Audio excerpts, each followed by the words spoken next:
सनक आदि कुमार भगवान नारायण के दर्शन करने वैकुंठ गए। वैकुंठ में भी रोक टोक हो तो वह अभयधाम कैसा।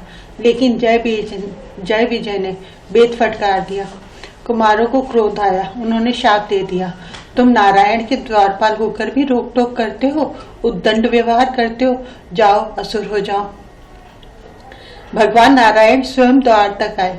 उन्होंने कुमारों से क्षमा मांगी, उनके शाप का अनुमोदन कर दिया।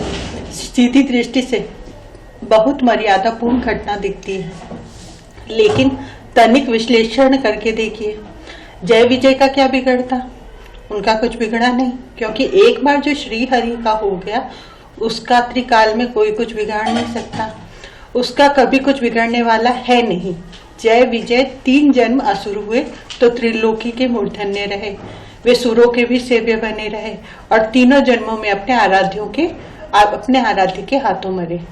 जय विजय जब हिरण्यकशिपु हिरण्याक्ष हुए, तब रावण कुंभकर्ण हुए, जब शिशुपाल दंतवक्र हुए, कौन सा पुण्य किया उन्होंने। देवता ब्राह्मणों के शत्रु रहे थे, पर पीड़न, धर्मद्रोह, अन्याय, अत्याचार करने में कुछ उठा रखा था उन्होंने। दूसरा कोई जीव उनके कर्मों का शतांश अपकर्म भी करे, महारौरव में भी उसे स्थान मिलेगा, लेकिन किसी अन्याय अधर्म ने कुछ बिगाड़ा उनका। यह अहिरपुत्र यह इतना ही जानता है कि एक बार जो कह दे मैं तुम्हारा, वह इसका हो गया। और तब अभयम सर्वभूतेभ्यो ददाम्येत तद्व्रतम मम। मर्यादा पुरुषोत्तम बनकर आने पर भी कितने दृढ़ स्वर में घोषणा करते हैं, जो एक बार भी शरण में आकर कह देता हूँ है मैं आपका, उसे मैं संपूर्ण प्राणियों से निर्भय कर देता हूँ। यह तो मेरा व्रत है। उसने क्या किया, कैसा है यह, आगे क्या करेगा, कैसे रहेगा, ऐसी कोई शर्त या खोजबीन नहीं। उसने कहा मैं तुम्हारा। आप कहते हैं इस क्षण से तुम त्रिलोकी में निर्भय, यह है आपका व्रत। अब कोई उसका भय देने चले तो आश्रय ढूंढे, उसके लिए महाभय, उसकी रक्षा भला अब कौन कर लेगा। हाँ, सनक आदि कुमार भी परम भक्त थे, यही कुशल थी। पता नहीं कोई अभक्त होता तो उसका क्या होता, किंतु जय विजय द्वारा फटकारे जाने पर उन्होंने उन द्वारपालों की प्रार्थना नहीं की, उनको शाप दे दिया। क्या परिणाम हुआ, तुम मेरे द्वारपालों की स्तुति नहीं कर सकते तो असुरों की स्तुति करो। यह विधान उनके साथ भी हो गया। जय विजय हुए हिरण्यकशिपु हिरण्याक्ष। जय विजय वैकुंठ में भी भगवत पार्षद थे, उनकी स्तुति वह भी 2-4 क्षण की, किंतु हिरण्यकशिपु की राज्यसभा में उस दैत्येश्वर की स्तुति तो नित्य और सहस्रों वर्षों तक करनी पड़ी। सनक आदि के कारण उनके सब भाइयों को, ब्रह्मा जी के सब पुत्रों को, प्रजापतियों और नारद जी को भी दैत्यराज की स्तुति करनी पड़ी। यह स्वभाव है गोप का, और श्याम गोप कुमार है। आप उसके हैं तो आपकी चित और पट दोनों। आप सर्वत्र निर्भय और आप उसके नहीं हैं तो आपकी बुराई तो बुराई है ही, अच्छाई भी अच्छाई बनने में सफल तभी तक है जब तक आप उसके किसी से उलझने से बचे रहे। अन्यथा बड़े बड़े उसके अपनों के आगे सिर उठाते ही पटकनी खा जाते हैं। बुद्धिमानी तो इसमें है कि आप इस गोप किशोर के हो रहे। मैया यशोदा का लाल बड़ा संकोची है, लेकिन नटखट इतना है कि अपना संकोच भी अपने नटखटपन के आवरण में ढक लेता है। नटखटपन श्री रघुनाथ में नहीं है, इसलिए उनका नाम ही एक मित्र ने संकोचीनाथ रख दिया। स्वभाव तो बदलता नहीं रूप बदल लेने से। गोस्वामी तुलसीदास जी ने कहा, सकुचत सकृत प्रणाम किए थे। कोई एक बार मस्तक झुका देता है आपको तो आप संकोच से गड़ जाते हैं कि मैं तो इसका कोई बड़ हित नहीं कर सका। बड़ा हित, अब जो जितना बड़ा उसकी दृष्टि भी उतनी बड़ी, उसकी दृष्टि में हित भी वैसा। कंगाल किसी को 5 पैसे देते तो अपनी दृष्टि में बड़ा दान। 5 पैसे का दान किया उसने और करोड़पति 5 सहस्र रुपए भी दे दे तो सोचेगा केवल 5 सहस्र ही तो है। अब जो अनंत ऐश्वर्य सिंधु है उनकी दृष्टि में बड़ा हित, बड़ा कहाँ से आए कुछ उनकी दृष्टि में।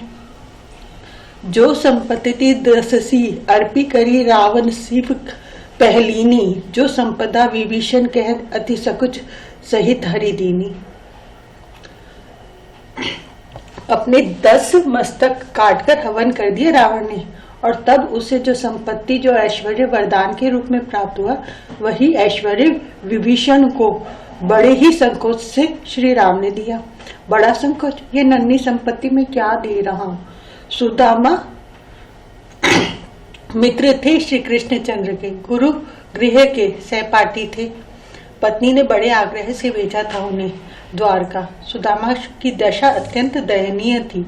धोती फटी सी लटी दुपटी, नहीं पाए उपान है को कछु सामा।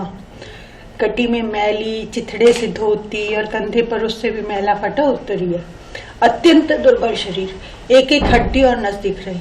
नंगे पैर, वह भी बीमारियों से चिथड़े हो रहे। समाचार मिला, पूछत दीन दयाल को थाम, बतावत अपना आपनो नाम सुदामा।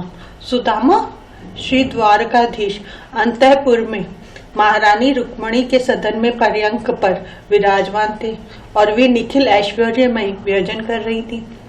सुदामा आए हैं इतना सुना और दौड़े, कहीं पटुका गे और कहीं छूटा मुकुट। दौड़कर हृदय से लगा लिया, भीतर भवन में लाकर उसी पर्यंक पर बैठाया और स्वयं नीचे चरण धोने बैठे सुदामा के, जिनके चरणों में सृष्टिकर्ता ब्रह्मा और देवेंद्र दूर से मस्तक रखते हैं, वे स्वयं ब्राह्मण के चरण हाथ में लेकर धोने बैठे।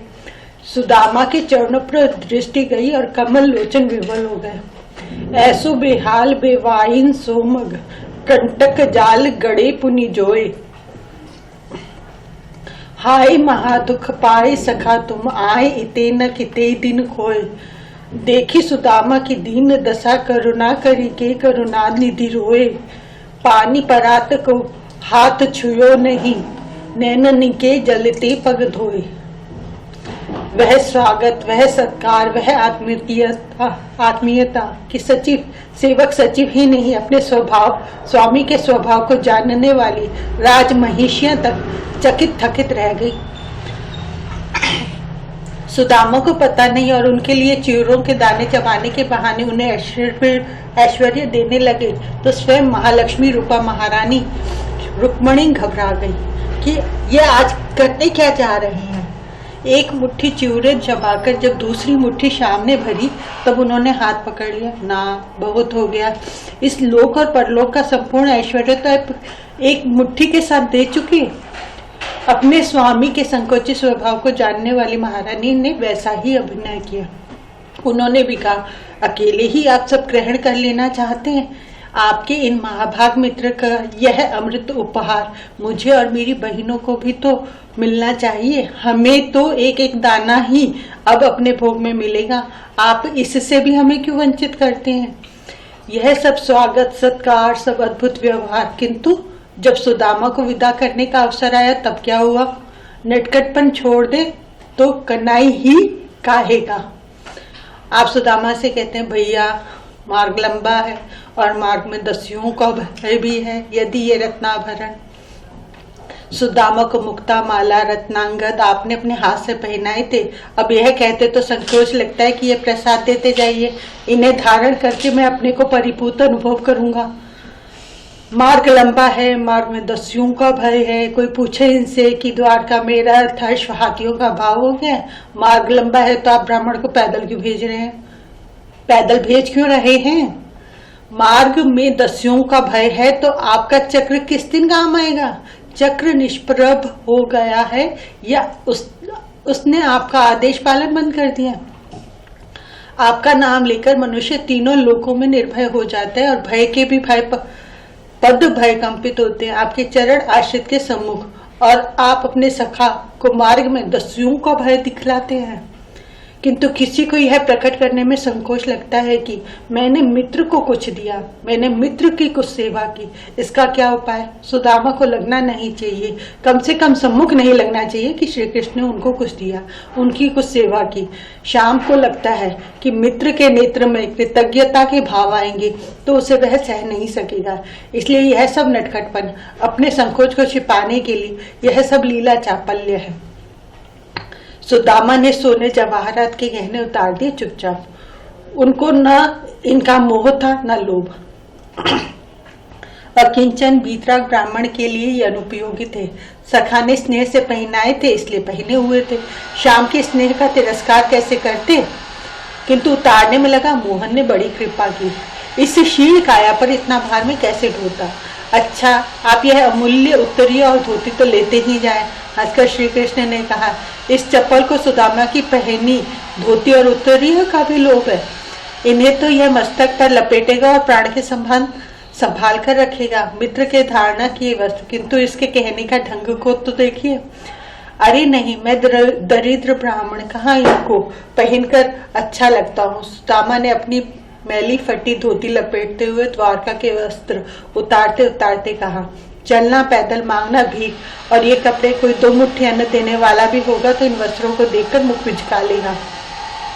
अब सुदामा जी को कहाँ पता है कि उनके इन नटखट मित्र ने उन्हें ऐसा बना दिया है कि धनाध्यक्ष कुबेर भी उनके द्वार भिक्षा मांगे। द्वारका से तो सुदामा को श्री कृष्ण ने उसी रूप में विदा किया जिस रूप में वे द्वारका आए थे।